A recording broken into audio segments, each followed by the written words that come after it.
Hi everyone, it's Mrs. Wine. Welcome back to art class. Today we're going to be starting a new project, and today we're going to start with just the basics. We're going to start exploring different ways that we can draw lines. So today you will need a line chart to help you remember the names of the different lines. You will need an ebony pencil, which is just a pencil that has a really thick, soft lead, and you will need a white sheet of paper that I will give you.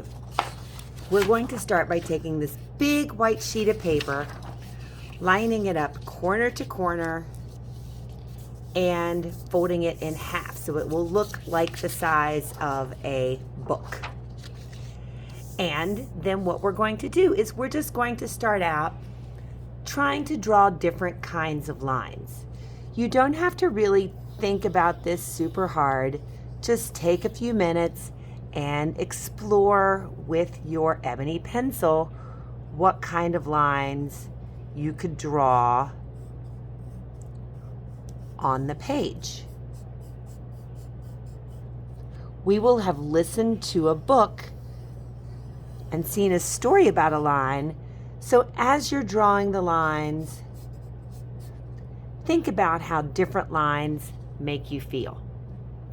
Then, once you have spent a few minutes drawing different lines on your page, stop and use the line chart and turn and talk with your partner about what kinds of lines you have drawn.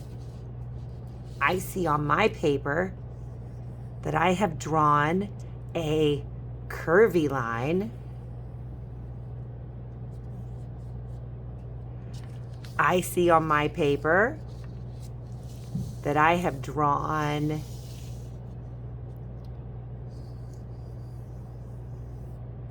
a loopy line. I see a dotted line.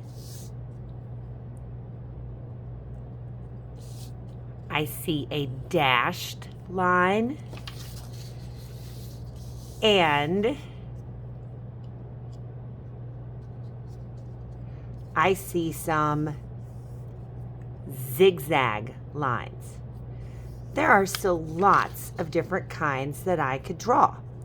I haven't done any spiral or wavy or bumpy, so maybe I could go back and I could fill my page with some of those kinds of lines too. Once my page is mostly full of lines, I want to think about how I could take just those regular lines and start putting them together. So when I'm ready to do that, I'm going to flip my paper over. And what happens if I start combining different kinds of lines? What if I combine a loopy line and a curved line? So what if I come up here and I start, I'm going to zoom in just a bit so you can see a little closer. What if I start with a loopy line and then I give it a big curve, and I'm going to connect those two lines. When I connect those two lines, it's called creating a closed line, because I've connected those two lines and I've closed them together. Now there's some space on the inside. It's almost like I've drawn a giant fence with different kinds of lines around this space. So I want you to practice creating closed lines. It doesn't matter which kind of lines you do. I could do straight and zigzag.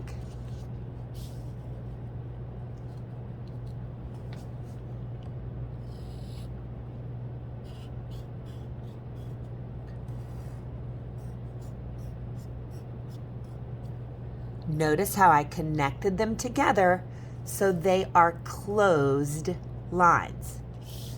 And that's all I want to do.